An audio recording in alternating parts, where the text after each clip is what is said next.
Guys, welcome to our channel. Ito nga pala yung throwback na video ni Ate Darlene. May sound siya kaso lang tinanggal ko kasi maka-copyright tayo. Dito nga pala sa video na to ay 3 years old pa lang si Ate Darlene.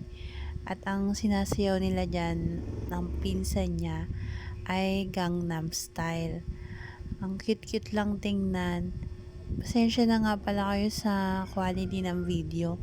Yan ay nung panahon na mahina pa yung quality ng cellphone natin. Pero nakakatawa lang tingnan. Kaya maganda talaga na minsan nagbibideo tayo para pagdating ng panahon, mababalikan natin. Ang cute-cute sumayo ni Darlene dyan. Anyways, enjoy nyo na lang yung video and sana ma-appreciate nyo kahit nawala siyang sound. And sana nga pala wag nyong kalimutang mag-subscribe, like, and comment sa video namin kung nagustuhan nyo. Thank you and bye!